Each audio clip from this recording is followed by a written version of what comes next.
If he says one more word, I'm going to knock him out. And I'm just going to punch him out and leave.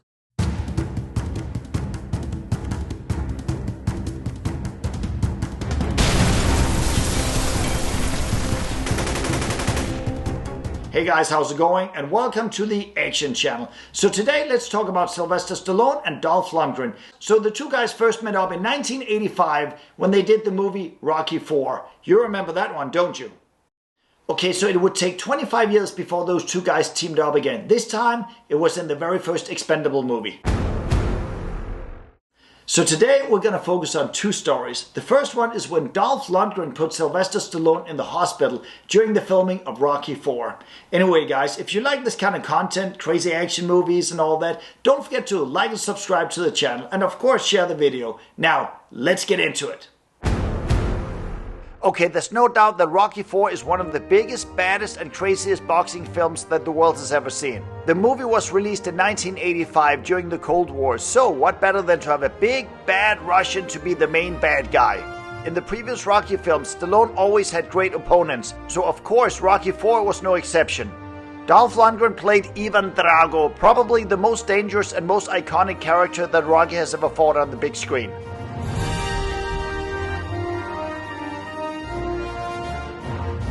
This was Dolph Lundgren's first real acting job, and when he got the job, he received two scripts. One of them, of course, was the regular script. The second one was a 55-page script, which was the fight choreography. Over the next 5 months, Stallone and Dolph met twice a day. First, they would work out in the morning, doing their weightlifting to improve their bodies, and later in the day, they would go over all the boxing techniques and all the choreography. So by the time they started filming, they would be in tip-top shape and as prepared for the fight as much as they possibly could be. Dolph has joked many times since and said they got to know each other by beating each other up. So what qualified Dolph Lundgren for this role other than that he had the right look? What was his physical background? In real life, Dolph was anything but an amateur when it came down to fighting. In fact, he had studied martial arts since he was just 14 years of age. And he's mostly known for the brutal style of Kyokushin karate. In his late teens and early 20s, he was also competitive and won several big tournaments, including two-time European champion. He had also studied some boxing, so that really came in handy when he was cast and got to portray the character of Ivan Drago. On top of all of that, Dolph is also naturally strong, and his middle name should be The Bull. Now, if this was a real fight, I think we would all put our money on Dolph, because the man is almost 10 years younger than Stallone. He's physically stronger, taller, and he has a very impressive background in martial arts. Believe it or not, Dolph even got some injuries during the fighting of Rocky IV. It wasn't a big deal though, mostly just some strains, bruises, and headaches occasionally. Now that was nothing compared to what happened to Stallone during the filming of that fight. Rocky himself decided to throw out the script for a while and keep it as realistic as possible by fighting for real. Personally, I think Stallone was still brain damaged from fighting Clubber Lang in Rocky III, because you don't walk up to someone like Dolph Lundgren and tell him to hit you for real. That's equivalent to playing Russian roulette or suicide by cop. It's not going to end well.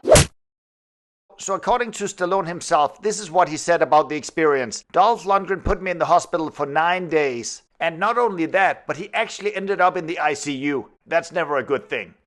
So what exactly did Sly say to Dolph prior to this little, accident? Forget what we've been practicing now, Dolph. I want you to get out there and just try to clock me, knock me out. Just go for it. So was Dolph to blame here, or? All I did was obey orders. Well, yeah, that sounds like Dolph was a good foot soldier. And yes, just following orders. Okay, so what actually caused this injury? Dolph punched Stallone in the heart, and somehow he survived that, but later that night, Sly started feeling some palpitations and ended up with really high blood pressure. They flew him on a low-altitude flight back to Los Angeles, where he ended up in the hospital, and as you can tell, this was no joke. So Stallone ended up in the ICU for 9 days, which easily could have cost him his life. When Stallone eventually came around, the doctors told him that this is normally only something they see when a person is being hit by a truck. They simply didn't believe that a human being were capable of doing this. All Sly could say was, "Have you seen Dolph?" So how did Dolph Lundgren find out about this little experience? When he came back to Los Angeles, one of the producers called him and said, "Hey, Dolph, you have 2 weeks off, cause Sly's in the hospital." And he was like, "Well, what happened?" And then he got the whole story, and eventually they ended up blaming Dolph for the incident.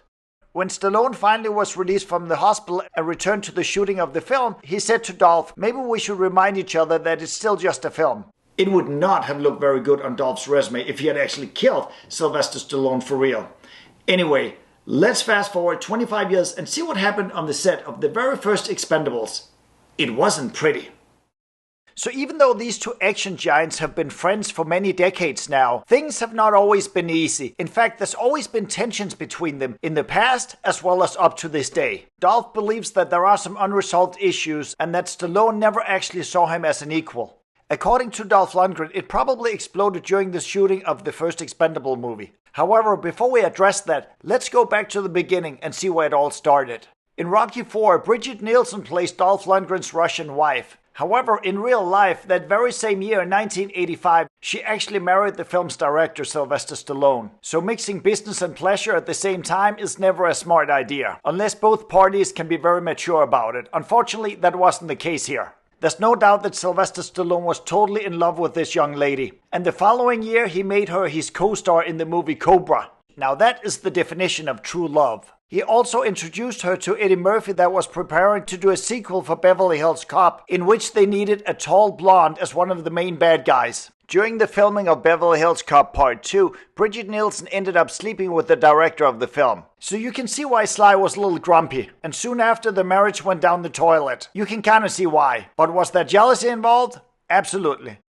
Okay, so why do I bring up Brigitte Nielsen's interesting sex life? Well, for two reasons. Obviously, it's very juicy and entertaining, but also because she's the person that came between Stallone and Dolph and probably started all those tensions between those two guys. During the filming of Rocky IV, she wasn't very pleased with what was going on between her and Stallone, so she used Dolph to make Stallone jealous by telling him that Dolph had been flirting or hitting on her. Now, Stallone being a man of action and a jealous husband in this case, he immediately confronted Dolph. He said, "Stop hitting on my wife." And Dolph was like, "Excuse me?" And Sly repeated, "Stop hitting on my wife." Dolph was like, "What are you talking about?" So this was the beginning of some tensions that would last for decades.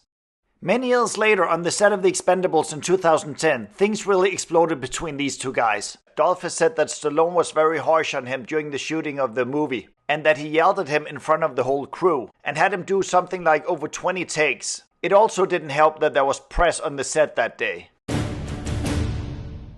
According to Dolph, this is what Sly said. It's like, my grandmother could do it better than that. What the what are you doing? You know, like basically in front of everybody. Now, Dolph is without a doubt one of the nicest and most patient men in Hollywood, so it takes a lot to piss him off. But eventually that happened. During a break shortly after, Dolph called his wife and he said to her, "If he says one more word, I'm going to knock him out and this movie, I'm out of here. I'm just going to punch him out and leave." Now, fellas, can you imagine if Dolph had walked up to Sly and literally punched him in the face? Remember, Stallone was not only the star, he was the writer, he was the director, the producer of the film. So he was the big man here. Imagine if Dolph had just punched him out. What it would have done to the movie, but also what it would have done to him and his career. It would have been very interesting, though. And they would have had a lot to talk about back in Hollywood. So what happened to the two of them after this little confrontation? And where are they at today? Later in the video, we'll get that answer. Okay, so it seems like there's been some serious tensions between those two guys, both inside and outside of the ring as well. Anyway, let's check out some of the latest comments. Okay, so the first guy, I think this is Martin Des Schroeder or something, 4528. Anyway, this is the fight between Chuck Norris and Bruce Lee. So he said, I would sell, in regards to who would actually win the fight. This guy says, I would sell everything I own just to have more money to bet on Bruce Lee. Hell, I would even borrow $100,000 from a loan shark 2 days before the fight and bet that too. So apparently that's how confident he is that, that Bruce would win. That's pretty interesting. Okay, so this is the fight between Donnie Yen and Jet Li. Okay, so this is Jack Walsh, and he says, it would probably depend on when the fight were to take place. Jet Li was a child star, and it would have taken time for Donnie to be as well-rounded as he is now. Alright, so this is the fight between Steven Seagal and Michael Jai White. A lot of you guys have been obsessed with this video, and it has gotten a ton of views. So anyway, he says, Stay in your lane, Steven. You're too slow for Michael Jai White. So it seems like most guys actually believe Michael Jai White would win. But there are a lot of Seagal fans out there too that are almost like religious about the guy, that see him as freaking Obi-Wan Kenobi. So that's also pretty interesting. Let's see, we got another one here. Michael, of course. Okay, there's a lot of you guys that hate Seagal here. The only fight Seagal would ever win is with an actual seagull. Maybe. Jesus Christ. Okay, there's a guy here that compliments one of my videos. Love it. It's a masterpiece. I don't know about a masterpiece, but I'll take it. Okay, there's a guy here that's not a Michael Jai White fan. Okay, let's see. This guy, Valeteo, I think. Michael Jai White, he speaks directly to Michael Jai White. Michael Jai White, can you try Mike Tyson maybe? This is a good question. I wanted to see a bigger challenger. So who's going to win this match? Okay, who do you guys think honestly would win? Because I might do a video about this. Michael Jai White versus Mike Tyson. Let me know about that one, because that would be pretty interesting. Now guys, please let me know what kind of videos you want me to focus on next. Anyway, before we wrap this up, let's see what happened between Sylvester Stallone and Dolph Lundgren on the set of The Expendables. Okay, so around the time that Dolph was about to punch Sly in the face for real, Stallone showed up and said, hey, I'm sorry about earlier, let's just do another take and continue on with the movie. So things calmed down a bit after that. So it seems like they did kiss and make up. It's interesting though, because without Sylvester Stallone, who knows where Dolph Lundgren would have been today. Stallone made him an overnight star in Rocky IV, and 25 years later, when Dolph's career was not going so well, Sly gave him a serious comeback with The Expendables that has led to so much great work for Dolph ever since. Now, would Dolph have been able to make it on his own? Absolutely, there's no question about it. Even Arnold said that, but it would have taken longer. So you can't help wondering why Stallone has treated Dolph this way over the years. We all know if it really came down to it, Dolph would be able to take out Sly any day of the week. But being respectful to your colleagues and your friends is also very important. And perhaps these two guys are just very different in many ways. Different but same. Now thank God they're still friends all these years later. And they have actually done a total of 6 movies together. Rocky IV, Creed II, and 4 Expendables movies. So that's pretty cool. Anyway guys, don't forget to like, subscribe to the channel. I'll see you next week for some more manly stuff.